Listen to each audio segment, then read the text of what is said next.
Hello, everybody. I am Hoardergamer, and this is Hoarder's Comic Flex. I hope you're doing well. I hope you had a good day, or whatever time it is you plan to watch this. So we're going to have a comic book review, and depending on the content of each episode, it might be just one comic book review. That makes more sense. Last week's episode was a special episode looking at the future, as in 2023, for games, movies, TV, and comics, but it went to like an hour 20 minutes, and it's longer than I wanted it to be. I honestly thought it'd be like an hour. We also had technical issues. Hopefully we won't repeat those this week. If we do, and they're the same technical issues, I'm more prepared than I was last week, so that's good. I think that's good. But yeah, I might just do one review and truncate other parts, especially if like new segments start happening. So keep an eye on that. Keep an eye for new segments, possibly. Okay, everybody, we're gonna start with our first comic book review, and it's DC. It's a mouthful. This title is a mouthful. Okay, so DC Universe Lazarus Planet Alpha. So it's part of the Lazarus Planet miniseries / crossover. So if you've been reading World's Finest as well as Batman versus Robin, the whole story is about a demon by the name of Neza. And the demon Neza in Batman vs. Robin basically controls / tricks Robin into going against Batman and basically gathering all the magical sources on Earth to one location. Well, you find out once that happens, it's basically a volcano exploding with magic all over the planet, and it leaves the devil Neza nearly dead as well as Batman. They are both just holding on by a thread due to the magic, the Lazarus magic that was let loose once the volcano exploded. And all these people are getting powers and everything.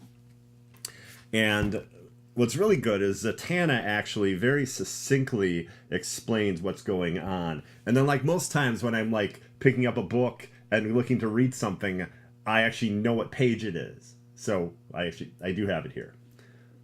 Magic was gone. Oh, magic has gone utterly haywire, spread randomly and sometimes violently across the earth, threatening all life and steadily replacing the very laws of science. And as Robin says, Damian Wayne, that means the abilities of both magic and science-powered people may become increasingly erratic. Bear that in mind as I divide you into two teams. So he divides them into teams to stop the insanity. Hey, Mike, good to see you. How you doing? I am hyped. This is so far a really good intro to a crossover. And it's not terribly demanding. It's over the course of 4 months. And I think it's like 14 or 15 books. But you wouldn't probably have to get all of them. I usually don't recommend getting everything for a crossover. But this is a really neat concept. So you have Batman nearly dead, you have the vicious demon, or devil Neza nearly dead, and a new enemy, the King Bull Red, I think is his name. He's got a slightly complicated name. I don't think it's King Red Bull. It could be, but King Firebull, I apologize. King Firebull is actually more dangerous than the devil Neza, and everything's all connected to the Monkey Prince. So this is going to be very interesting. Like, there's a point where it was Squirrel Girl's time to shine in Marvel Comics. This might be the Monkey Prince's time to shine in Lazarus Planet for DC Comics. So yeah, this is a very good issue. Robin's in charge, Damian Wayne, and some of the members of the Justice League that are still around are kind of scared of him because Damian can be extreme.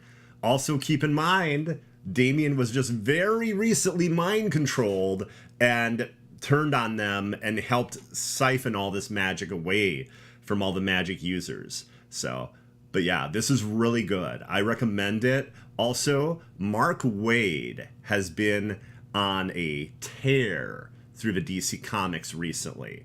This, World's Finest, and Batman vs. Robin have been great. Some of the best stuff he's written in his career. Like, really good. And it's impressive. It's impressive. But yeah, DC Universe, Lazarus Planet Alpha.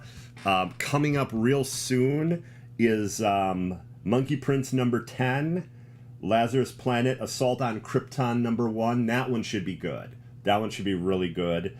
Lazarus Planet, We Once Were Gods. I'm guessing that's about the bull gods Adneza and the Monkey Prince and his father. That's my guess. I don't know for sure. Like, but just based on the title. And then Legends Reborn number 1. Everything else is February, March, and April. So I'm just going to say what comes out this month in January. So, but yeah, good book. I liked it. And another reason, too, I only reviewed one comic this week. It's a bigger comic. So this one retails at like $5.99, but it might be double the size, too, of a comic book. There's 2 stories in it.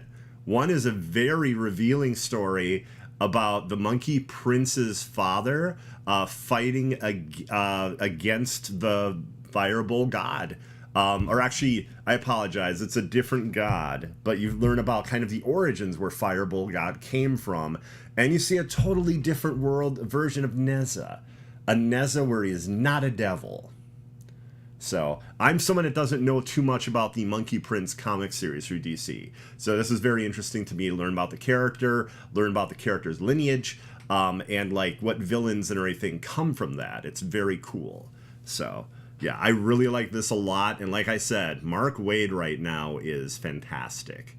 So, I'm going to hide this away, like all the magic was hidden away and like siphoned and everything. And yeah, let me close this then. There we go. There we go. So, that was our first comic book review, everybody. Next up, we have some video game news. This week, a huge game for anime fans comes out on Friday, and that is One Piece Odyssey. And I believe on both Xbox and PlayStation, I think it's both, you can download the demo. And it's good. It's a good demo, and it's like 2 hours long, maybe longer. There's a lot to do. I will say the first 20 to 30 minutes was a little bit rough because the way they bring you into the story doesn't immediately grab you unless you love those characters. Like, I could tell that people that love the characters and love each line that a character says, they'll be hooked immediately. But if you really don't know Yuffie and the other characters, it may not be a big, like, you know, sink its hooks into you moment right from the beginning. But from what I played of the demo, it's very good. It's a turn-based RPG with some clever ideas where all of a sudden certain battles are unique. And, like, you'll have surprises, like, it'll be like, do this for extra experience. And it'll tell you to clearly do something, like have a specific enemy do the death blow of an enemy. Have a specific member of your crew do a death blow to an enemy, things like that. And it really kind of sets it apart from other turn-based RPGs. So, also it's beautiful looking. Like the artwork, not just of the crew members and the cast members, but also like the actual villains themselves, the enemy creatures and stuff, including the death squirrel. You've got to see the death squirrel. This thing looks fantastic. The death squirrel is great. And these very interesting penguins that look like they're drunk. A lot of awesome designs. And the creator, Oda, he actually was involved with the making of the game. So, very cool. Very cool. There was a point where an anime game would come out, and unfortunately, it would be real disappointing. It would be like, oh, someone got this license, they didn't have a lot of time and money, similar to what movie games used to be like. When they'd have like a movie game come out right when the movie hit, you know? Like, for instance, Fax, good to see you. How you doing, Fax? Like, for instance, like there were two Fantastic Four games that I believe both came out right when the movies came out, respectively. Those really weren't good games. Now, there are anomalies there, like Wolverine Origins was a pretty, I'd say, awful movie. And I mean, I'm pretty charitable when it comes to movies. I thought it was pretty bad. The game was amazing because the movie was pushed back. The developers somehow amazingly got an extra year to work on the game instead of having it rushed. They got to bring out this really cool Wolverine game. It's a huge shame that it hasn't been like remastered well and like re-released. Like, it's really good and so much better than the film. But yeah, for a long time that's how it was, you know? Like, even Green Lantern game came out when the movie did, and that was a disappointing game too.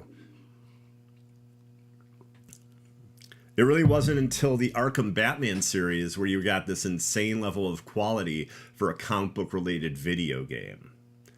You know, I mean, Batman Begins wasn't bad. I think that was an EA game, but it just wasn't at the same level as the Arkham games. And even like Batman Vengeance, that was based on Batman the Animated Series. That was a Xbox 2 and Xbox game, I believe. That was pretty good too. But like the ones based on movies, man, they were rough. And the one that was based on comics is probably the worst comic book game I've played. It has to be Batman Dark Tomorrow. Because I bought that the day it came out. I was psyched to play it.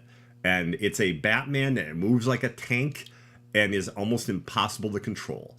Just him swinging through Gotham, like trying to grapple around and stuff, will mean you're basically going to grapple to something and then he's going to fall off a building. It was insane. Look up Batman Dark Tomorrow, everybody, if you haven't seen it. It's something. Not something you want to play, but it's something you want to see, because it's something. I don't want to use any harsh words. This is not my channel, so. Also, we have Diablo news, as in not much. Everyone's awaiting the pre-orders, which happened, right? Pre-orders have happened. But the part of that pre-order that people are looking forward to, that's the early access or the open beta. And rumored to be February. It's rumored, but we don't know yet. And as we get further into January, it's starting to look more like that's going to be March or April, with the game coming out in June. Now, it would be nice if it was a little bit sooner, just so they have time to implement changes. One thing that worries me slightly is there's a cool thing where there's, like, I guess, 150 or 200 some dungeons spread all over the world, and there's a way to make them more difficult. And each dungeon has its own sense of place, its own visual style. But each time you go into it, it's going to be a little bit different, similar to your experience with Diablo 2 and Diablo 3. The thing is, though, supposedly there's only one or two different objectives. Like, one is like go in and fight the boss, and then the other is go in, get to the end of the dungeon, grab some sort of item, some device or something, and get out of the dungeon. So, like, you're, like, going in, and then you have to backtrack out. Now, I don't believe you could just fast travel out. I think there's probably rules on this type of dungeon for that. But hopefully they add more objectives, because, like, you could have people playing this for a long time without even wanting, you know, story updates and stuff like that, which Diablo 4 is supposed to get. It is an actual game as a service in a way that Diablo 3 wasn't. Like, you know, because like Diablo 3, you got seasons, okay? And eventually there was like new armor, and they actually implemented cool ideas for the season. Like things like ethereal weapons came back for a season and stuff like that. But now it's a much larger team that's going to work on Diablo 4 when it's done, and they're going to have like a new character classes dropping, new story stuff, new gameplay modes, you know? So it's going to be pretty robust. And yeah, I'm very much looking forward to Diablo 4, and a lot of Doom Squad members, I at least have some interest in it. So That should probably be a pretty big game for us, I think. I think we're all really kind of looking forward to that one. Suicide Squad kills the Justice League, everybody. Possible news. Hard to say. Starting, I believe it was yesterday or the day before, on Twitter, a number of different Rocksteady developers that work at Rocksteady, tweeted talking about the position they have working on the game and how they're excited for it. This could be the beginning of, you know, a lot of information for the game, because it comes out May 26th. So logic would dictate, right, that at some point in January or February would be a deep dive, and we'll be able to see everything about the game, you know, or at least most of it, right? A trailer with a new villain, that would be cool. So like I'm hoping for like some Superman villains, because the game takes place in Metropolis. To me, it would be disappointing if like Livewire, Parasite, Mr. Mxyzptlk, Intergang, if none of those things were in the game. You know, I'm expecting some of it. You know, Lex Luthor damn well has to be in it. At one point in the trailer, they show like a LexCorp building, so apparently you go there. My theory and my idea would be, it would be awesome if you go there, right, and you're trying to get kryptonite in order to take on Superman, and maybe that's when Flash shows up. Maybe that's your first encounter with him, right? And he stops you.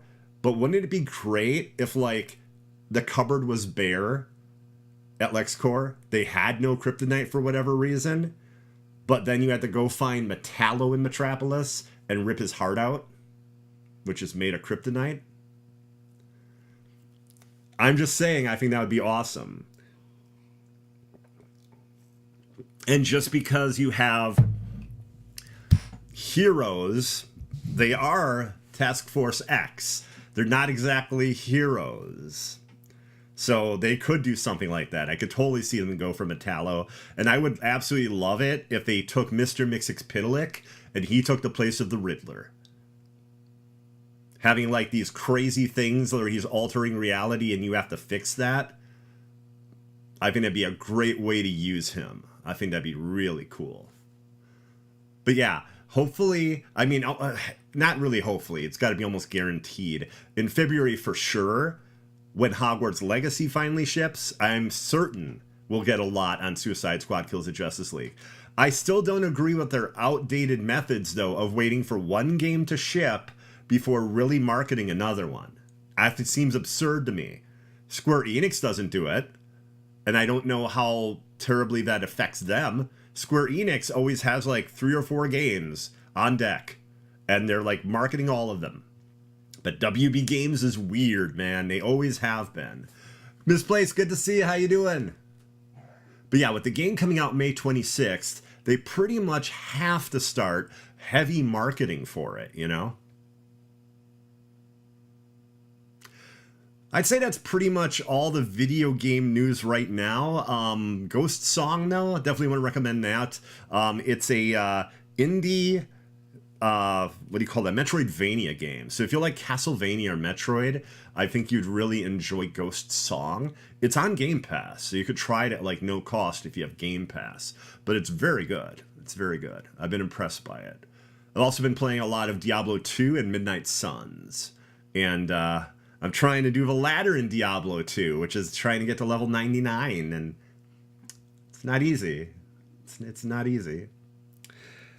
Everybody, any other questions or thoughts on video gaming currently? Oh, one thing I do want to say is, when it comes to Hogwarts Legacy, one thing I've been seeing which is quite upsetting is there's this heavy toxicity where some people are like, I don't even care about Harry Potter, but now that I know about this, I'm going to buy 3 copies in order to hurt the transgender community. That's something I'm seeing. I'm seeing people like relishing that, and that's really hurtful, and it's hateful, and it's sad. It's really sad, this toxicity. you know? I just... Yeah. There's a difference between loving characters and wanting to buy a game than because you're hurting people. That's a terrible reason to do anything. Forspoken, I love the Forspoken demo. I absolutely love the Forspoken demo. The combat, the insane amount of particle effects. I love that it's very showy. It looks like a next-gen gaming experience, which is rare. It actually looks like that. That's why I kind of don't believe what I'm seeing from Atomic Heart, because that looks next-gen too. And with all the issues between development and the location of where that studio is, which I believe is Ukraine, I don't know how it can look as amazing as it does as an indie game. Like, it's so impressive. Yes, well, only more recently have I seen people that are saying if you buy it, you are no longer an ally and you're a terrible human being. And even right around that same time, people saying not just like that, going so far as to saying like, you cannot buy this. You cannot buy it. And here's the thing, okay? Humans will always rebel against being told can't.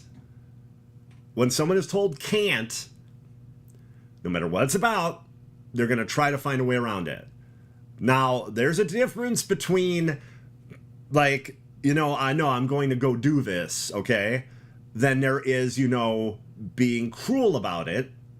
And, you know, like what I said about people that were trying to hurt the transgender community with their purchase. Like actually buying multiple copies of a franchise they don't care about at all just to do that. Like, that's just sick. I think that's sick. Okay, so next up, everybody, we are actually done with comic books, or at least the comic book review. We're done with that.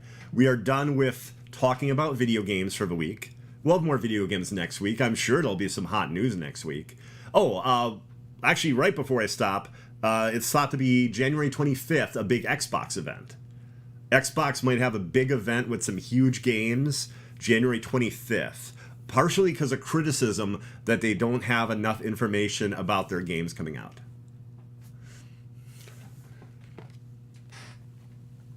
Everybody, this is the first live toy unboxing I have ever done. I think, oh no, I can't say that. I might have on my stream. I might have. I don't think so, but it's possible. So, we'll just say on Hoarder's Comic Flex, this is the first live unboxing that I have done. And today we have the Dungeons & Dragons Beholder Diceling. Okay? So the Beholder is this crazy, like, giant orb with, like, tentacles coming out of it that have eyes. And then he has, like, a big giant eye with teeth. Okay? Very dangerous creature, very popular creature in Dungeons & Dragons. Okay? The Beholder. So again, our first live unboxing. So, as you can see, once you open this, you're really not getting it closed again. Like, there's angles here, like an actual 20-sided die, almost. And it's a nice package. It's very simple. You can't see anything now, you know, because that's the new thing. At least for Hasbro, for sure, they're taking plastic out of all their packages.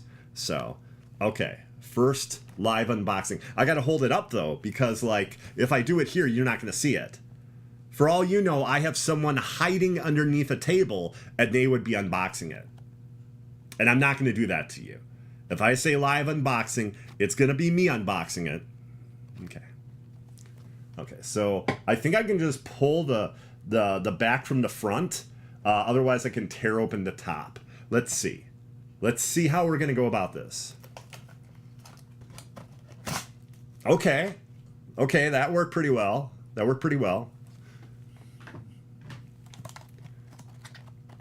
Let's see how it's packaged, everybody. Well, that already looks like it's plastic. No, I'm kidding.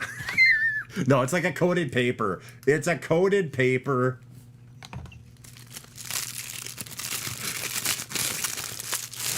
Oh, that's wild. It turned out to be even a little smaller than I thought it would be.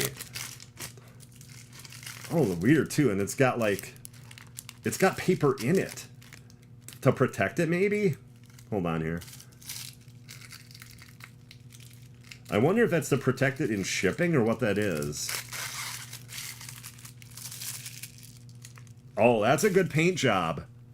For the price point, it's a good paint job. Here. Let me just get this thing to do its thing. Ooh, I gotta see what else opens on it. So the top part was really easy to get open. First off, let me show you what it looks like when it's closed. I think it all snaps in, right? Yeah, there we go. There we go. So it looks like a giant 20-sided die.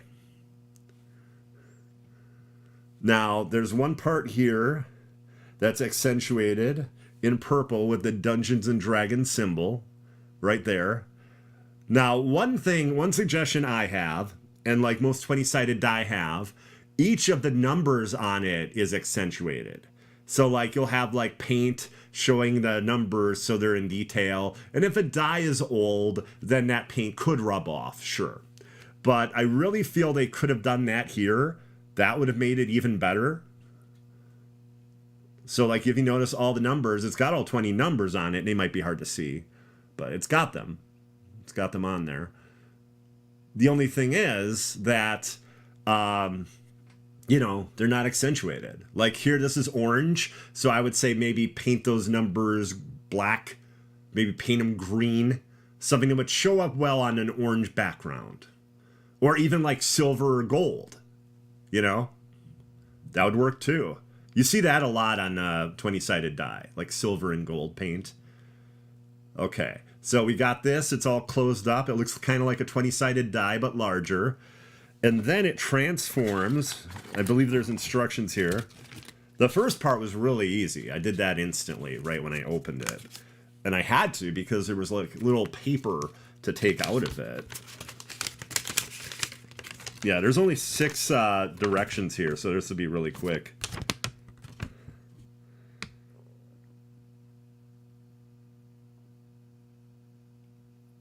Oh, okay, so part of it is just moving the arms out. Okay, so let me show you this, everybody. There's a main part here where, okay, where it all claps down. So right here, this part opens upward. And all these like are little separate things right here. And if you look carefully, they did paint eyes. They painted eyes on the tops there. So you got those tentacles with the eyes. Oh, I like how they did this. I do. So then they attached rubber pieces that come out, and you just pull those out from the front. Those eye stalks right there. And I think they're supposed to be hanging like that. Let me see. Oh no, they're posable. Hold on.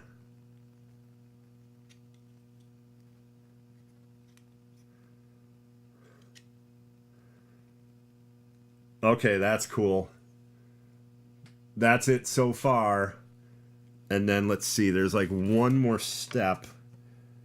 Yeah, that's the first 3 steps already. There's only 2 to 3 more. Okay, it looks like the back opens. And then all of it goes to, okay. Oh, and the mouth opens. Neat. I like that.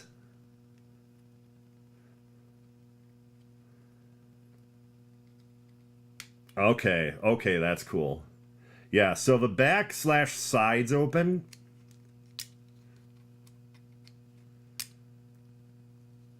It's just about getting there in a little indentation. Let's see here. There we go. Oh, and there's eye stalks there too that come out that are rubberized. Nice. That's nice. And then this part, oh. Let me see here. How does this go? Does the entire thing go upward? Yes, it does. Okay. That's what it does. That's cool. Hey Doom, how you doing? Doom, this is the first live unboxing I've ever done on Hoarder's Comic Flex. This is from Dungeons and Dragons. It's a giant 20-sided die that turns into a beholder. And then his mouth opens. Hold on here.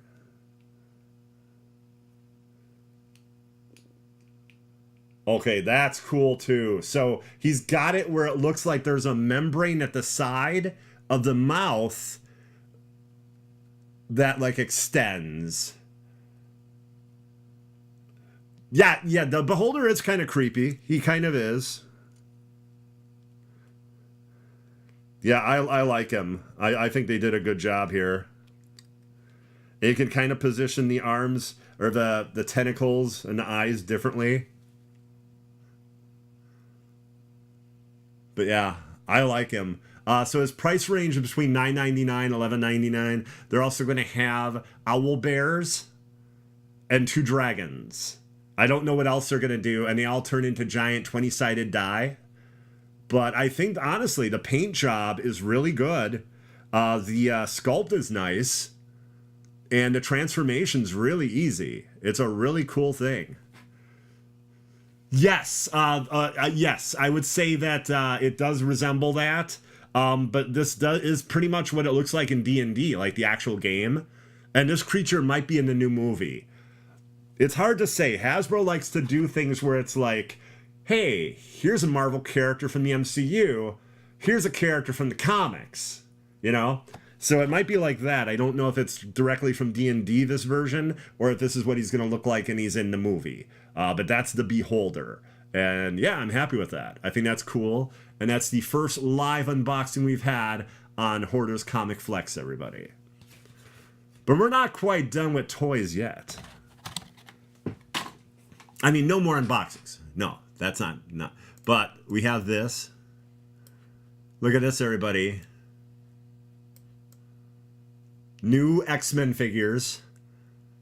New X-Men figures coming out, including Chamber from Gen X. There's Emma.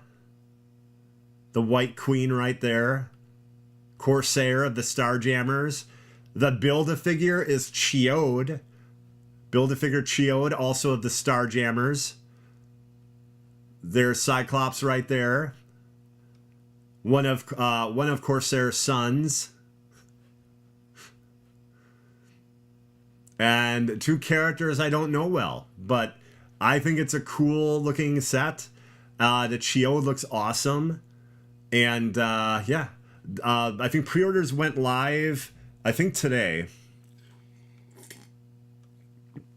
Also, pre-orders for Indiana Jones figures went live, including some that are, one from the big bad guy from Last Crusade, Donovan. His name is Donovan. And like alternate versions of Indiana Jones, including Professor Jones and I'm trying to remember. There were 2 Indiana Jones. Oh, the one from Club Obi-Wan. I do want to get that one. So, Club Obi-Wan is the nightclub in the beginning of Temple of Doom. That's the name of it, because George Lucas, of course, was involved. So it's Club Obi-Wan. So he's got that cool, like, white jacket with, I think, the lapel with the rose, I think. But it looks really nice. It's a really cool-looking figure. And the other Indiana Jones figures for Raiders, I believe, start coming out in March. Although they might be a little early, because a lot of stuff is coming out early now.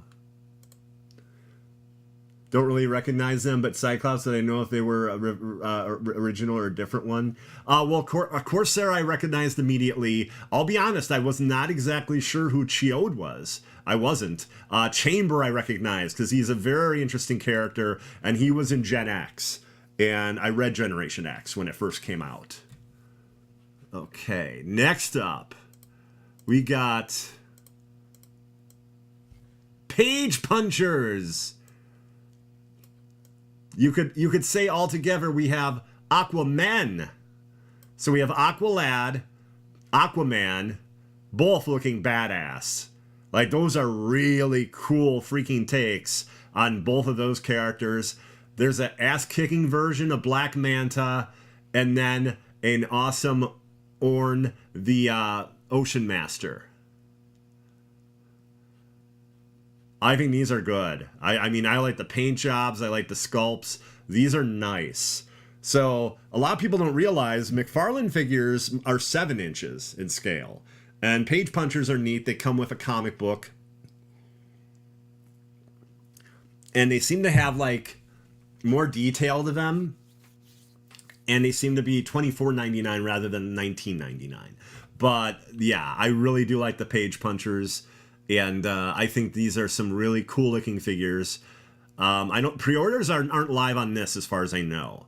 But these were just announced, I think, today. So, or yesterday maybe. But yeah, I really like these. These are good. Let me put these back in the ocean. And next up, Spider fans.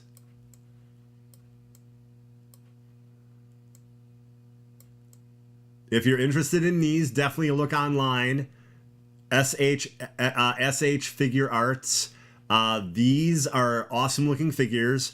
They will probably be in the $100 range, but they will come with a lot of accessories. Spider-Man Miles Morales comes with 2 other profiles of Miles without the mask on, multiple hands. I believe he'll have a base stand similar to the one I'm going to show for the next figure in the series. These are so hot right now. They're advertising when pre-orders go on sale for the toy. So the pre-orders go on sale tomorrow, January 12th. And yeah, so Spider-Man Miles Morales. Why did they pose him like that? Because it's directly from one of the scenes in a trailer. They have different pictures of him, but like for doing this, I can really only have one of each toy. Otherwise, I would just be showing one toy in like 4 pictures. But I think it's nice. It's one of the actual picture, or a very similar to a pose he has in one of the trailers. But yeah, if you look at the actual figure, it's impressive. The amount of detail and everything in it, it's super cool looking. But yeah, we got Spider-Man right there.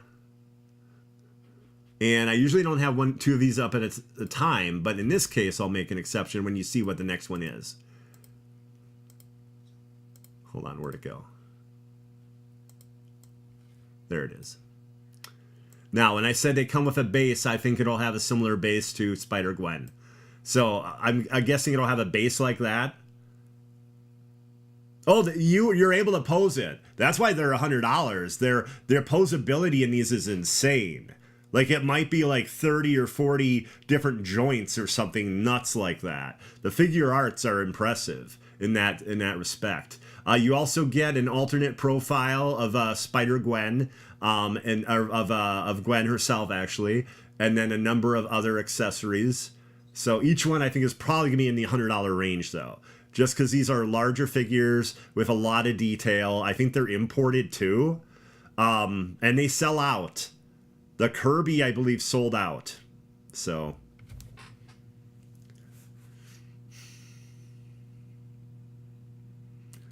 yeah, I really like both of them, actually. At that price, though, I don't know. I would probably just end up getting the Marvel Legends ones. But for me, I'm cool with, like, basic poses. I don't have to recreate exact things from the comics or the films themselves. But no, I thought these were really cool, and I definitely wanted to show these. And again, pre-order for Spider-Gwen also tomorrow. So from SH Figure Arts. Oh, the Kirby's amazing. You should see the things he comes with. And then they did like a second order, and that sold out too. That might have been Good Smile, actually. I'd have to check. But it's really a beautiful figure. And I think with these pre-orders, they expect these to sell out too. Okay, let me remove these. I'll send them back to the Spider-Verse. Hold on here. There we go. Okay. So, We had our first, and actually this week only comic book review. We had our comic book review, and then we had some video game news, and even some speculation and hope as Suicide Squad Kills the Justice League is concerned, and the first live unboxing of a toy on Hoarder's Comic Flex, as well as previews of some toys coming out. When Kirby came out years ago, he sold out. He's not. He's a very likable character. Even the amiibo was initially hard to get too. Now we're gonna look at the near future of comic books, everybody. And before we do that, I need to prime the pump, because we don't have another comic book review.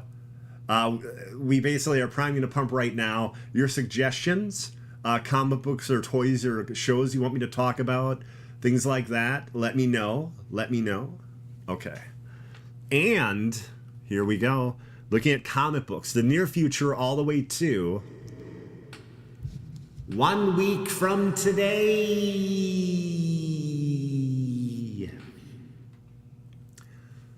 Okay, everybody. If you want a good comic book, and you want to save money, and support your local comic book shop, okay? Pick up Nightclub. Nightclub, I don't know the reasoning why. It's only $1.99 an issue. So I thought that was a stunt for issue 1. But issue 2 is also just $1.99. Basically, it's a story of a teenager who tries to create a online TikTok video, to make him famous. It goes terribly wrong, and he's nearly, he's in bad shape. He's not nearly dead, but he's going to be confined to a wheelchair the rest of his life, type of thing. And he's a young kid. Well, this mysterious person comes into his hospital room, bites him, and it turns out it's a vampire, and now this kid has powers. This teenager has powers. And the synopsis for this issue, the stuff they want you to know before the issue comes out, is he's decided to bite his friends. They're going to have fun and be superheroes. Now, with other books, you could say, oh, that's going to be cool. That's going to go well. Mark Millar, Nemesis, Kick-Ass. Don't expect it to go well. But yeah, it's a cool book, and if you're a fan of vampires, I think you're going to like it. I loved issue 1. And again, how cool is that? $1.99 for an Image comic book. Yeah. It's really cool. Nightclub issue 2. I don't think so either.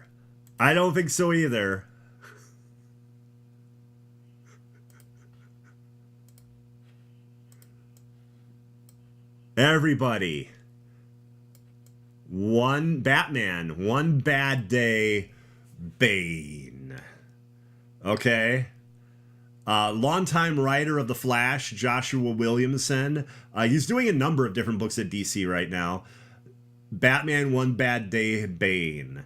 So, the Mr. Freeze book, Clayface, Riddler, and Penguin have been very solid. Each of them got a one-shot last year, and they were great. Some of the best comic books that come out last year. So, Bane will probably be no different. It's basically like the same idea of Batman the Killing Joke, where the Joker had one bad day. This is one bad day in the life of supervillains, basically. The other supervillains.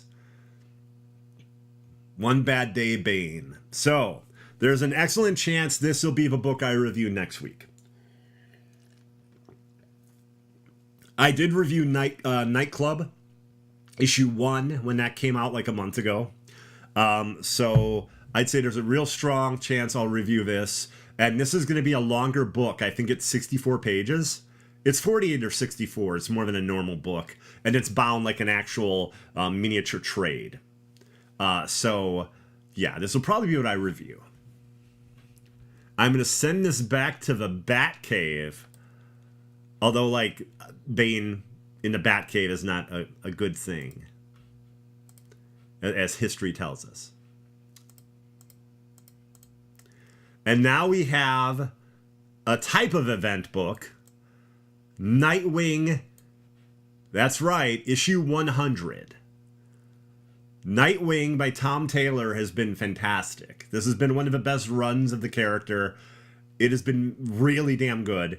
And here's issue 100, which is going to be a milestone issue. Probably a lot of surprises. Maybe, you know, new villain showing up. These books are usually really awesome to grab because they're exciting. It's usually a great time to jump on. There's a number of reasons to be excited about this type of book. There's probably going to be, I'm guessing, 6 to 8 covers for it. DC doesn't joke around when you hit like a milestone like this. You hit issue 50, you hit issue 50, you hit issue 100, 200, 1,000, whatever it is. They're probably going to make a big deal of it. So, Nightwing 100.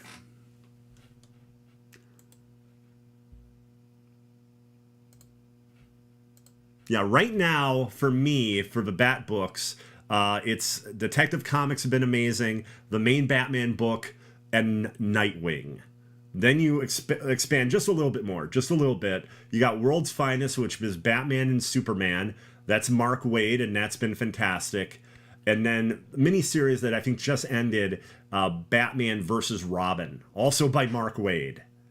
Mark Waid also did the comic book I reviewed today, Lazarus Planet Alpha. So, a lot of Mark Waid. A lot. Okay, everybody, do we have any suggestions, ideas for upcoming episodes?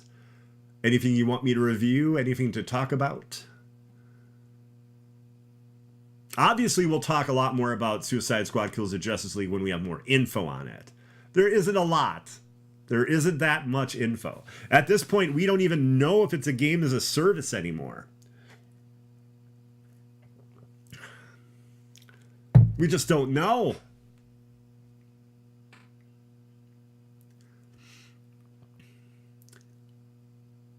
Oh, I saw Megan, by the way, everybody. You know, we do cover movies as well. Megan was good. Megan is a good horror movie, and it handles the concept of something like, you know, like a dangerous doll or something like almost like Child's Play, but in a different way. And it's got some really clever ideas. I can understand why it's been so insanely highly rated on Rotten Tomatoes. Like, that's an aggregate score, so that means all these critics were like, yes, it's a 94%. Meaning they all liked it. 94% of critics thought this was great. And it really is. It's a really good horror movie. I'm looking forward to Scream. That comes out in March. That should be fun.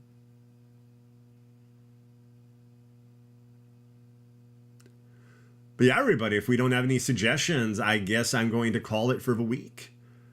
I want to thank everyone very much for watching. I greatly appreciate it. And yeah, if you want to check out more of me, I don't know why you'd want to. Go to twitch.tv /Hoardergamer. Twitch.tv /Hoardergamer. I'm currently doing a lot of Diablo, like Diablo 2 Resurrected, and also Midnight Suns. I'm not sure if I'm going to do One Piece, but if you're interested in One Piece, I believe there's a $10 gift card you can get at Target if you buy it there. So something just to know about. Forspoken, I'll definitely be streaming that. So that's just the, you know, real recent stuff. And yeah, I want to thank Doomkiller HD and Doom Squad Gaming for again letting me borrow their channel. Thank you. Thank you very much. Thank you. And yeah, I'll see you next week, 8 p.m. Central. And wow, we actually had like not a super long show this week. Thank you if you're watching this live. If you're watching this at your leisure, thank you very much. And I will see you later. Bye-bye.